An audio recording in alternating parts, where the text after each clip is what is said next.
नमस्कार दोस्तों, स्वागत है आप सभी का हमारे YouTube चैनल केडी अध्ययन में।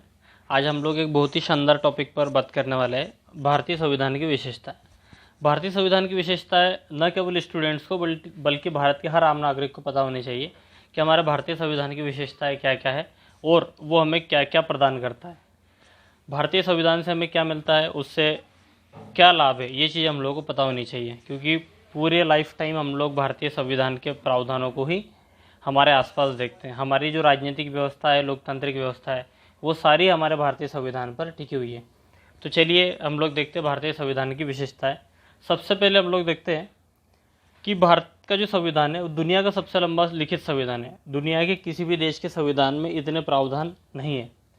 जब 1949 में हमारा भारत का मूल संविधान बना था, तो उस समय भारत के संविधान में 395 अनुच्छेद, 22 भाग और 8 अनुसूचियाँ थी। लेकिन अगर हम लोग वर्तमान स्थिति की बात करें तो लगभग 104 संविधान संशोधन अब तक हो चुके हैं।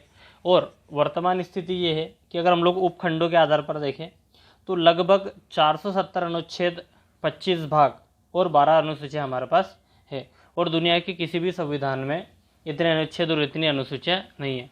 क्योंकि हम लोग लगभग 200 सालों की गुलामी के बाद हम आज़ाद हुए थे, तो इसलिए हम लोग चाहते थे कि हम लोग अच्छे से अच्छा संविधान का निर्माण करें और हमारे साथ जो है मौलिक प्रावधानों के साथ साथ जो लोकतांत्रिक प्रावधान भी, वो सारे हमारे संविधान में शामिल है। इसलिए हमारा जो संविधान है इतना लंबा हो गया। दूसरी चीज़ हम लोग देखते हैं कि विभिन्न देशों के संविधानों से खास तथ्यों को शामिल करना। हमारे संविधान सभा के द्वारा लगभग जो अलग अलग समितियां बनी थी, उन अलग अलग समितियों के सदस्यों ने लगभग 60 देशों की यात्रा की और 60 देशों की यात्रा करने के बाद लगभग 10 देशों के संविधान से चुन के जो खास प्रावधान थे उनको शामिल किया है। ऐसा नहीं है कि कोई प्रावधान उठाया उसको सीधे शामिल कर लिया। हमने कई बार ऐसे प्रावधान भी चुने जहाँ से कुछ चीज़ें तो हमने उस देश से ली, लेकिन दूसरी व्यवस्था हमने दूसरे देश से ले ली। जैसे हमने संसदीय शासन प्रणाली को अपनाया, तो संसदीय शासन प्रणाली हमारे यहाँ जो है वो कहाँ से ली, हमने ब्रिटेन से ली है। लेकिन वहाँ पर क्या है, राजा का शासन है, लेकिन हमारे यहाँ पर क्या है, राष्ट्रपति। तो ये जो कॉम्बिनेशन हम लोगों ने बनाया है वो कहाँ से बनाया, अलग अलग देशों के संविधान से, प्रावधानों से लेकर। हमारे यहाँ पर संविधान पे जो सबसे ज़्यादा प्रभाव है वो 1935 के अधिनियम का है, जहाँ से हमने लगभग 200 अनुच्छेद सीधे सीधे ले लिए। 1935 का भारत शासन अधिनियम, उसके बाद ब्रिटेन, उसके बाद अमेरिका, रूस, कनाडा, जापान, आयरलैंड, ये सारे वो देश है, फ्रांस, दक्षिण अफ्रीका, ये वो देश है जहाँ से हमने अलग अलग प्रावधानों को लेकर हमारे संविधान में क्या किया है, शामिल किए हैं। जैसे हमने मौलिक अधिकार अमेरिका से लिए, मौलिक कर्तव्य रूस से लिए, संसदीय प्रणाली हमने ब्रिटेन से ली। इस प्रकार विभिन्न देशों के संविधानों का अध्ययन हमारे संविधान निर्माताओं के द्वारा किया गया और जो वहाँ का जो बेस्ट था उसको हम लोगों ने लेकर क्या किया, शामिल किया, जो वर्तमान परिस्थितियों के हिसाब से हमारे देश के लिए जरूरी था, केवल उन तथ्यों को। इसके बाद आता है कठोरता तथा लचीलापन का समन्वय। देखिए, हमारा संविधान न अमेरिका जितना कठोर है, न ही ब्रिटेन जितना लचीला। अमेरिका में अगर संविधान संशोधन करना हो तो बहुत लंबी प्रोसेस से गुजरना पड़ता है, और ब्रिटेन में अगर संविधान संशोधन करना हो तो केवल एक साधारण प्रक्रिया के द्वारा उसमें संविधान संशोधन हो जाता है। लेकिन अनुच्छेद 368 के द्वारा हमारे यहाँ पर दोनों ही लक्षण क्या है, मौजूद है। हमारे यहाँ संविधान संशोधन साधारण बहुमत से भी पारित हो जाता है। कुछ संविधान संशोधन ऐसे हैं जिसे 2/3 बहुमत से पास कराना होता है, और कुछ संविधान संशोधन ऐसे भी हैं जिन्हें 2/3 बहुमत के साथ साथ आधे से अधिक राज्यों की सहमति की भी आवश्यकता होती है। तो कठोरता और लचीलापन का जो समन्वय है वो हमारे संविधान में बहुत ही अच्छे से हमें देखने को मिलता है। अगला हम लोग देखते हैं संघीय व्यवस्था। देखिए, संघीय व्यवस्था का तात्पर्य ये है कि हमारा भारत जो है राज्यों का संघ है। राज्यों के संघ शब्दों को हम लोग पहले समझ लें। राज्यों के संघ का तात्पर्य ये होता है कि हमारा भारत जो संघ है वो राज्यों के बीच हुए किसी भी समझौते का परिणाम नहीं है। अर्थात भारत जब संघ बना तो राज्यों के बीच में समझौता नहीं हुआ था, बल्कि क्या हुआ था, सहमति हुई थी। दूसरी चीज़, किसी भी राज्य को संघ से अलग होने का अधिकार नहीं है। अर्थात चूँकि जब भारत संघ बना तब राज्यों के बीच में समझौता नहीं हुआ था, सहमति हुई थी, इसलिए भारत में किसी भी राज्य को संघ से अलग होने का अधिकार नहीं है। भारतीय संविधान में संघीय व्यवस्था के जितने भी लक्षण होने चाहिए वो सारे के सारे मौजूद हैं। फॉर एग्ज़ाम्पल 2 सरकार, उसके अलावा जैसे राज्यों में अलग सरकारें हैं, हमारे यहाँ पर केंद्र में अलग सरकार है। फिर आता है शक्तियों का विभाजन। केंद्रीय सूची पर हमने या संघ सूची पर हमने अधिकार किसको दिए हैं? केंद्र को दिए कानून बनाने के। राज्य सूची पर अधिकार किसको है? राज्यों को कानून बनाने का। उसके बाद स्वतंत्र न्यायपालिका की हमारे पास व्यवस्था है, ठीक है। सुप्रीम कोर्ट के द्वारा न केवल केंद्र के कानून लागू किए जाते हैं बल्कि राज्यों के कानून भी लागू किए जाते हैं। फिर उसके बाद आता है द्विसदनीयता। हमारे पास लोकसभा, राज्यसभा, द्विसदनीयता भी क्या है? मौजूद है। तो हमारे संविधान में संघ के सारे लक्षण क्या है? मौजूद है। फिर आता है सरकार का संसदीय रूप। तो भारत ने जो है ब्रिटेन की संसदीय प्रणाली को अपनाया था, ठीक। अब जो कि क्या है? विधायिका और कार्यपालिका इन दोनों के समन्वय के सिद्धांत पर आधारित है। अर्थात संसदीय शासन प्रणाली जो होती है वो विधायिका और कार्यपालिका के समन्वय पर आधारित होती है। जैसे फॉर एग्जांपल भारत का जो प्रधान है वो प्रधानमंत्री होता है और वो एक निर्वाचित व्यक्ति होता है, ठीक। तो किसी भी संसदीय व्यवस्था में सबसे जो महत्वपूर्ण पद होता है वो क्या होता है? प्रधानमंत्री का। इसीलिए हम लोग संसदीय सरकार को जो प्रधानमंत्री सरकार भी कहते हैं। फिर आता है हमारे पास एकीकृत व स्वतंत्र न्यायपालिका। भारत में जो सर्वोच्च न्यायपालिका है वो सबसे ऊपरी स्तर पर है। इसके नीचे राज्य स्तर पर उच्च न्यायालय है, उससे क्रमवार नीचे जिला न्यायालय और उसके नीचे द्वितीय श्रेणी न्यायालय भी मौजूद है, अन्य न्यायालय है। अब न्यायालय का एकल केंद्रीय तंत्र है, अर्थात हमारा जो सर्वोच्च न्यायालय अपना उच्चतम न्यायालय है वो न केवल केंद्रीय कानूनों को लागू कर सकता है बल्कि राज्यों को कानूनों को भी क्या कर सकता है? लागू कर सकता है। इसीलिए हमारे यहाँ पर क्या है? एकीकृत न्याय प्रणाली है। आगे हम लोग देखते हैं धर्मनिरपेक्ष राज्य।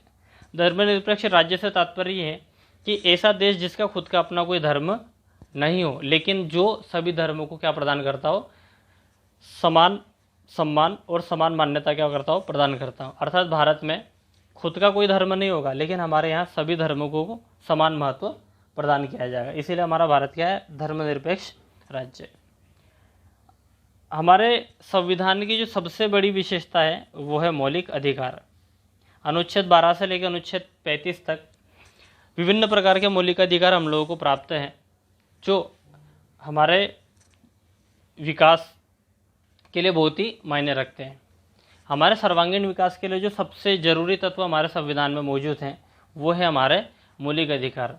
और सबसे अच्छी बात यह है कि मौलिक अधिकारों का हनन होने पर अनुच्छेद 32 के तहत हम लोग सीधे सुप्रीम कोर्ट में जा सकते हैं। ऐसा अन्य किसी भी मामले में नहीं है, केवल किसके मामले में? मौलिक अधिकारों में। यदि हमारा मौलिक अधिकारों का हनन होता है तो हम लोग सीधे जो है सुप्रीम कोर्ट जाकर याचिका लगा सकते हैं। किसके मामले में? मौलिक अधिकारों के मामले में, अनुच्छेद 32 के तहत। फिर आता है मौलिक कर्तव्य। हमारे संविधान ने न केवल हमें मौलिक अधिकार प्रदान किए हैं बल्कि राज्यों को जबकि हमें मौलिक कर्तव्य भी प्रदान किए गए। अब हमारी फंडामेंटल ड्यूटीज, मौलिक कर्तव्य हमें ये बताते हैं कि हमें मौलिक अधिकार दिए गए हैं, उनका हमें उपयोग तो करना है, लेकिन साथ ही हमें ये भी नहीं भूलना है कि हमारे मौलिक कर्तव्य क्या है, यानी कि देश के प्रति हमारी प्राथमिकताएं क्या होनी चाहिए। हम लोग ऐसे कौन से कार्य करें जिससे हमारे देश की एकता अखंडता क्या रहे? बनी रहे। तो 51 क में भाग 4 में मौलिक कर्तव्यों को जोड़ा गया था स्वर्ण सिंह समिति की सिफारिश पर। अब वयस्क मताधिकार। देखिए, भारत का संविधान भारत के प्रत्येक नागरिक को, ऐसा व्यक्ति जो 18 वर्ष की आयु पूर्ण कर चुका हो, उसे क्या देता है? मतदान का अधिकार देता है। हमारे संविधान की सबसे अच्छी बात यह है कि हमारे यहाँ पर वयस्क मताधिकार देने के लिए कोई क्राइटेरिया नहीं है, अर्थात किसी व्यक्ति का पढ़ा लिखा सुशिक्षित होना या अमीर होना जरूरी नहीं है। हमारे यहाँ पर प्रत्येक व्यक्ति, चाहे वो अमीर हो चाहे गरीब हो, उसको मतदान करने का अधिकार प्रदान किया यदि वो 18 वर्ष की आयु पूर्ण कर चुका हो। फिर एकल नागरिकता। हमारा देश की राष्ट्रीय एकता में जो सबसे खास तत्व वो है कि हमारे देश में एकल नागरिकता का प्रावधान है। एकल नागरिकता से तात्पर्य ये है कि हमें केवल भारत की नागरिकता लेना है, चाहे हम भारत के किसी भी राज्य में रहें, चाहे हम मध्य प्रदेश में रहें, चाहे गुजरात में रहें, चाहे उत्तर प्रदेश में रहें, चाहे राजस्थान में रहें। हमें उस प्रदेश की नागरिकता लेने की आवश्यकता नहीं है यदि हम लोग क्या है, भारत के नागरिक हैं। अमेरिका में दोहरी नागरिकता का प्रावधान है। आप अगर अमेरिका के नागरिक हैं तो आपको अमेरिका की नागरिकता तो लेना ही है, साथ ही वहाँ के आप जिस भी प्रदेश में रहेंगे, जिस भी राज्य में रहेंगे, वहाँ की भी नागरिकता वहाँ पर लेना होती है। तो एकल नागरिकता का ही परिणाम है कि हम लोग एक राज्य से दूसरे राज्य में बिना वीज़ा के जाते हैं। अगर हमारे यहाँ दोहरी नागरिकता होती तो हमें एक राज्य से दूसरे राज्य जाने के लिए भी क्या लेना पड़ता, वीज़ा लेना पड़ता। फिर आपातकालीन प्रावधान। हमारे भारतीय संविधान में आपातकालीन परिस्थितियों के लिए भी प्रावधान किए गए। अनुच्छेद 352, 356, 360